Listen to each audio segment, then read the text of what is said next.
Welcome to The Frame, an initiative of Access Framingham. My name is Brendan Fitzpatrick. We begin with a recap of the most recent planning board meeting regarding the MBTA Communities Act, which took place a week prior to Independence Day. The state law dictates that at least one multifamily housing district as of right has to be in the zoning for any city or town with MBTA service. Framingham could run the risk of being out of compliance with the legislation by year's end, which could result in a loss of state funding for a variety of programs and projects, though officials have expressed confidence that the city will be in line by the end of 2024.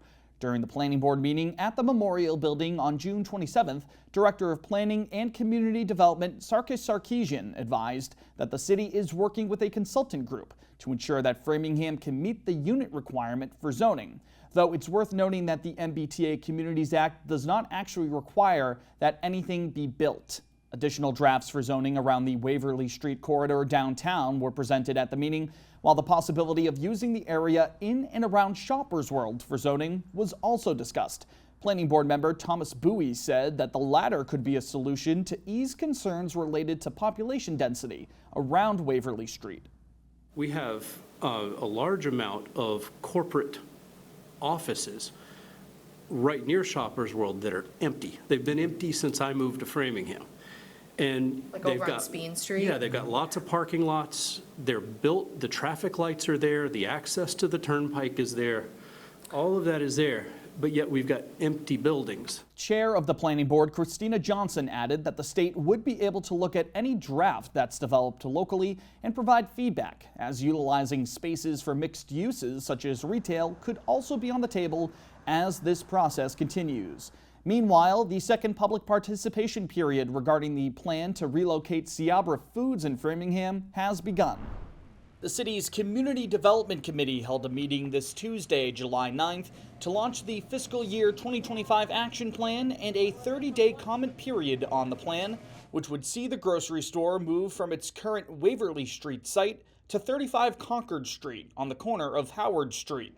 The new Seabra site would have the market on the first floor with 9 apartment units at affordable rates on floor 2. As municipal officials believe the new Seabra will lead to a boost to the downtown area's vitality as well as the local economy. Sarkeesian noted that keeping Seabra in that area was a major economic development goal for the city. A lot of the folks that live in and around the downtown don't have the public transportation, and there was a concern that we would lose our only grocery store market right in the downtown. Tuesday's presentation provided details on the city's application for funding for the Seabra project through the Section 108 Loan Guarantee Program. The city is planning on applying for $1 million through Section 108, which is a federal program that aims to finance housing, economic, public facility, and infrastructure developments. Public comments on Framingham's Section 108 application will be accepted through August 8th. As feedback provided will be utilized to adjust the city's submission to the federal level. Any questions on providing feedback can be made by calling the Community Development Department at 508-532-5457. Again, that's 508-532-5457. Shifting gears from the CDC to the CPC, the Framingham Community Preservation Committee has begun preparations for their annual application process. That work will eventually result in them recommending projects that improve spots across the city. During the 2024 fiscal year, the committee recommended 13 projects to benefit from a total of about $3 million through the state's Community Preservation Act. Applications were aimed at boosting community housing, recreational spaces, and historical preservation. Applications for CPA money are open to residents, nonprofit groups, and municipal departments across Framingham, with the goal of having a clear benefit to the public stipulated by the committee. CPC Vice Chair Karen Margolis said during the meeting on Monday, July 8th, that highlighting what projects would be eligible for CPA funding is key prior to the opening of the application window. Last year we had an application for a trail, but it was a trail through city streets. The applicants need to know that it has to be on land that either is currently under conservation or parkland, or land that will be put under a permanent conservation restriction. So it can't be our city sidewalks. Members of the CPC said that they'll work to increase outreach efforts about this process in order to provide equitable opportunities citywide. Applications open on July 22nd, and an information session will be held on July 29th for anyone interested in proposing a use for CPA money. That in-person meeting will take place at the Memorial Building. It will also be held online via Zoom at 7 p.m. The city has reached an agreement with their former school bus operating vendor, ending a dispute that dated back to 2021. The agreement between Framingham and Durham School Services mandates that Durham pays $265,000 in partial reimbursement for transportation fees paid by the city during the coronavirus pandemic. City officials had accused Durham of not providing enough buses or drivers to facilitate a transition back into in-person education back in February of 2021, as Framingham Public Schools was set to launch their hybrid learning format. In turn, litigation was filed this past winter. The agreement does not include acknowledgement of any wrongdoing from Durham.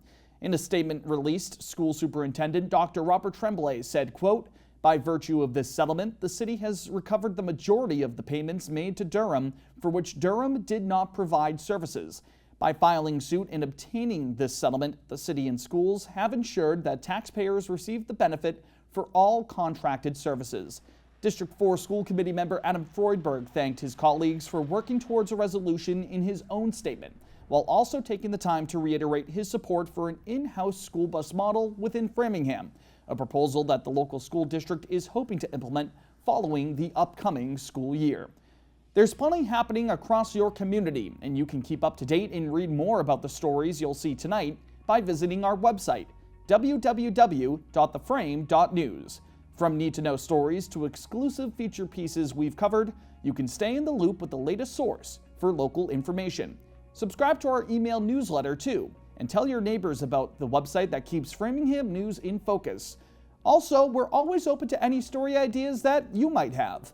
We strive to be an independent and locally based news source, and part of that includes hearing what matters to you and your community. If you have ideas for stories that you'd like to see covered here on The Frame, feel free to reach out to us. You can leave a voicemail by dialing 508-216-0003, or you can send an email to The Frame at accessfram.tv. Up next on The Frame, local spots for swimming have been recently impacted by blooms of bacteria. In turn, we spoke with local officials to figure out just exactly what's going on with water quality in our city. We found out more about these incidents, why they occur, and what you need to know to stay safe while also staying cool in the summer sun. Stick around. We'll be back after this. Every day, thousands of kids start vaping. So if you want to talk to your kids, you got to get it trending. I was just trying to get your attention. Could I just ask? Visit talkaboutVaping.org for tips on when and how to have the vape talk.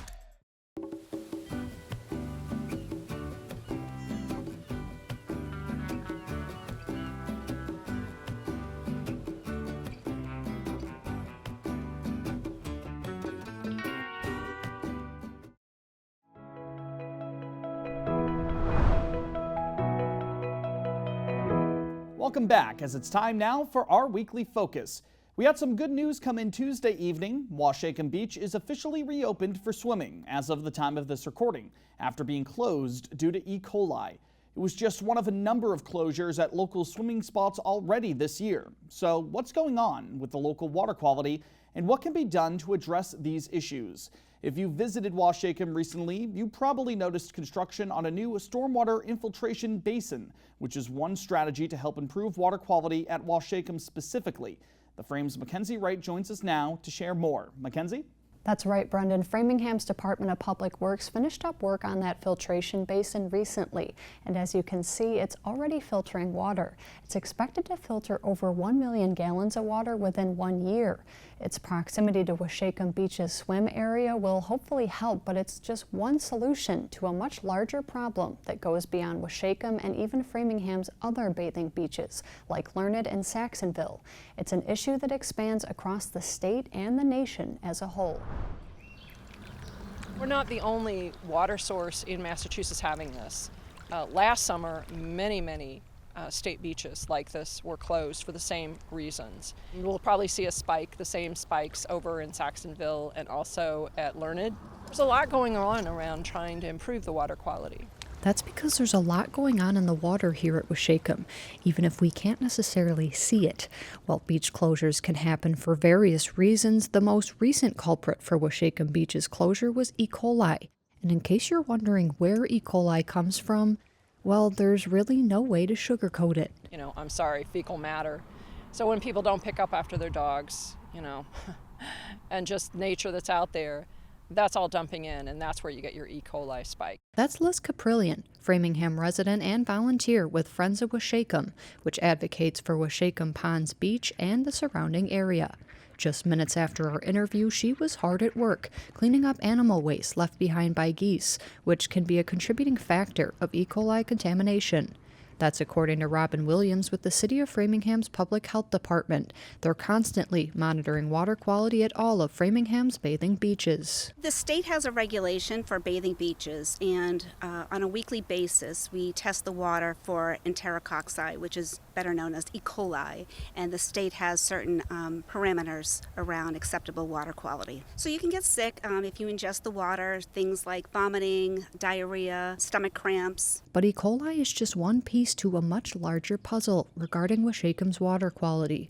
Framingham's Deputy Director of Parks and Recreation, Allison Elliott, was previously the city's stormwater and environmental engineer for Public Works. Every time it rains, the stormwater washes off of our properties, comes off the roads into our storm drain system, and ultimately discharges to our water bodies. The issue that we have is that along the way, it can collect pollutants, litter, and pet waste, oils and greases from cars that are leaking on the roadway into our storm drain system and into the lake. People may not be aware that the things that they're doing on their own properties are actually influencing the water quality, even if they're not lakefront properties. The fertilizers that you put on your lawn contain nutrients such as phosphorus.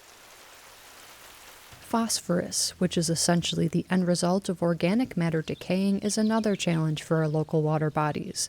For example, in autumn, when leaves fall off of the trees into Washacum, that adds new organic material to the pond's phosphorus load. The same is true when those phosphatic fertilizers Allison just mentioned wash into the pond, and so on. Excessive amounts of nutrients in the water, like phosphorus, then create perfect conditions for cyanobacteria. Dominic Portelli with the City of Framingham's Conservation Department explains. Cyanobacteria is one of the sort of words probably a lot of members of the public have heard tossed around. It's sort of a microorganism that behaves similarly to algae, so algae blooms are a common word. When cyanobacteria sort of grows out of control, it has the potential to release toxins which can make the water dangerous to humans and animals. So the Conservation Department is interested in mitigating those blooms to the extent possible. Here at Washacum, that can entail water treatment via the city's annual aquatic vegetation management program. Herbicide strategies designed to gently push back excessive plant growth are currently limited, however, due to the presence of an endangered species in the pond.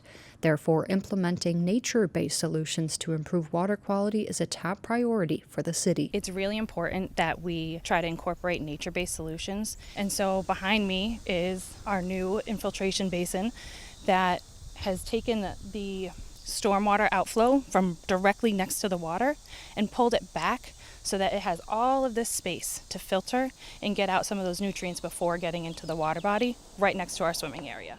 This new system filters water at just one of over 10 different outflows into Washacum Pond, but Allison says it's a step forward. Her department, the Department of Conservation, DPW, as well as residents like Liz Caprillion all agree every effort, big or small, makes a difference.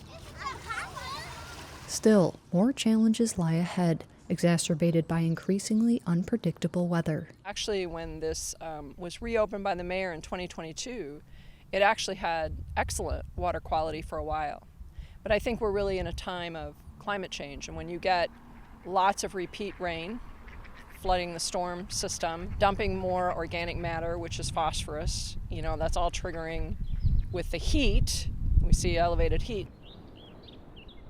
It was shared with me that what were once considered every 100-year storms are happening far more frequently, and it's simply bringing more into Washacum.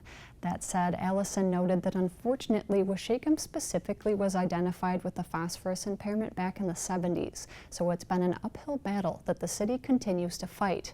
That phosphorus can cycle into the sediments, which causes a perpetual impairment. The Conservation Department, in collaboration with the Pond Association and other city departments, recently received Community Preservation Act funding to pursue a study that seeks to mitigate phosphorus by looking specifically at the phosphorus loading within the water. Dominic noted that the city is working in collaboration with the town of Ashland, which shares Washacum with Framingham. As they secure funding, they're hoping to get that study underway next spring. Brendan? And thank you for that, Mackenzie. Now, the city does conduct regular street cleaning and they clean up yard waste as well, but they also call upon residents to do what they can to help keep the city clean by throwing out litter and picking up after dogs, while also maintaining yards so that increased nutrients don't end up in water bodies. Again, as of the time of this recording, all of Framingham's public beaches are open for swimming, including Saxonville, Learned, and of course, Washacum.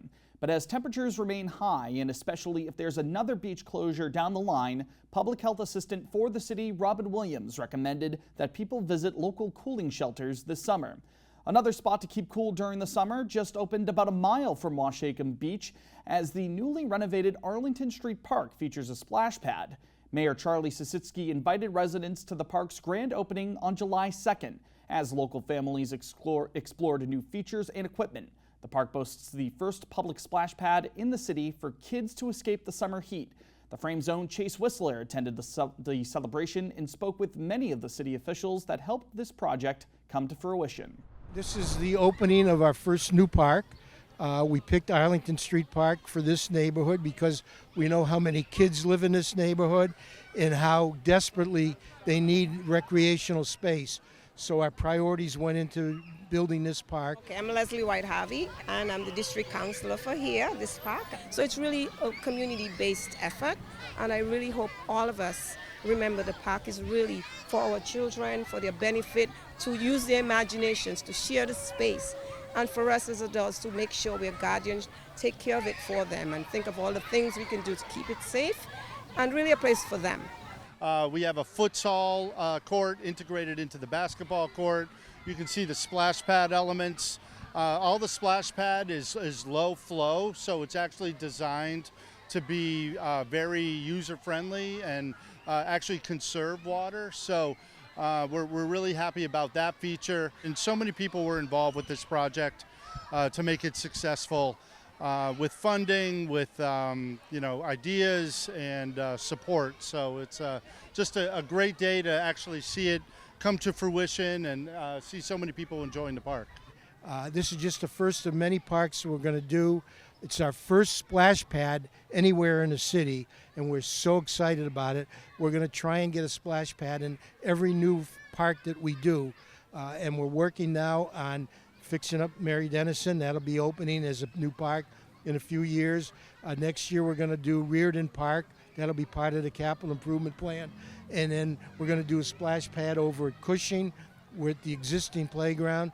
And we're just going to do this throughout the city. If you're taking time to visit any of our local beaches or parks here in Framingham this summer, we'd love to hear about it on social media. You can find us on Instagram and X. Our account for both is at @FrameNews_. Follow us on both platforms to keep up with Framingham news in focus. Subscribe to the Access Framingham YouTube channel and hit the bell icon to make sure that you never miss an update from us. We're on Facebook too. Just search for The Frame there. We're going to take a short break, but before we do, a reminder that The Frame is an initiative of Access Framingham, your local community media center located on Vernon Street. AFTV has membership opportunities for anyone who lives, works, or studies in our city and is interested in learning more about creating traditional and new media. With that in mind, we're working alongside AFTV to make our news initiative more accessible to the community that we cover. So in a few weeks, you may notice some changes to our coverage. We'll be sharing a weekly video and audio podcast to summarize the biggest stories of the week in Framingham. That podcast will be posted on YouTube, on major podcasting platforms, and the traditional Access Framingham channel you get on cable. Our weekly focus segments will also be shared online and on your TV each week, while we'll be providing more stories on our social media accounts too. Stay tuned for all of that while we here at the Frame work in tandem with Access Framingham to make your Framingham news in focus more accessible. Those changes will come later this month, but in the meantime, we wanted to highlight some recent work done by the AFTV team as they were on hand to cover Stars and Stripes over Framingham. Music, food, and fireworks over Farm Pond were just some of the offerings during the now annual event. Let's take a look now.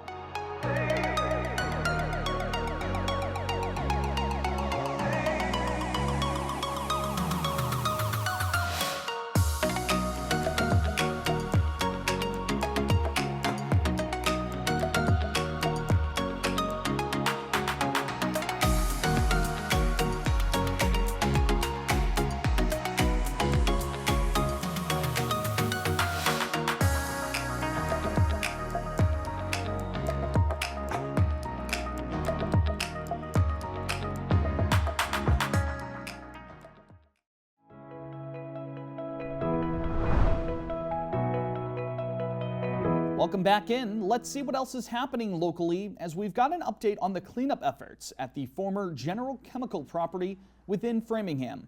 The Massachusetts Department of Environmental Protection has announced that preparations to demolish the site's warehouse began this week. The contaminated site along Leland Street has been abandoned since 2012 when General Chemical ceased their operations for hazardous material storage. Over the years, a number of harmful chemicals have been detected in that area, leading to residents moving and homes being destroyed. $12 million were allocated towards cleanup efforts at the General Chem site through the Federal American Rescue Plan Act back in 2021. Mass DEP announced that the demolition contractor has worked with city officials to prepare the warehouse for demolition, with that work set to wrap up in mid-July. From there, it's expected that the demolition will start late in the month or in early August before finishing prior to the first day of school. A notable date considering that Harmony Grove Elementary is just a few hundred feet away.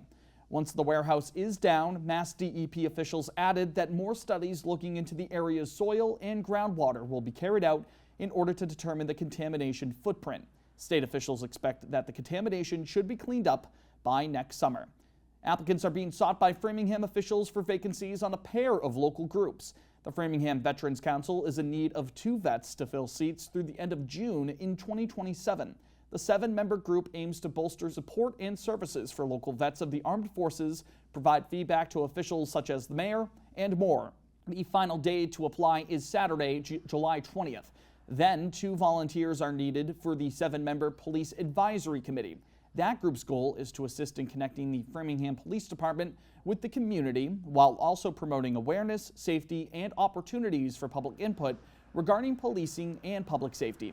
Applications for that committee are due at 11:59 p.m. on Sunday, August 4th.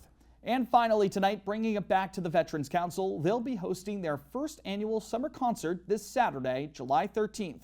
Residents are invited to Veterans Memorial Park on Concord Street that night, as the free event, held alongside the Framingham Parks and Rec Department, will feature live music, touch-a-truck opportunities for kids, and more. The event will run from 5:30 to 7:30 p.m. That'll do it for this week's Framingham News in Focus. For our entire team here at The Frame, thank you for spending time with us. I'm Brendan Fitzpatrick. We'll talk to you next week. Take care.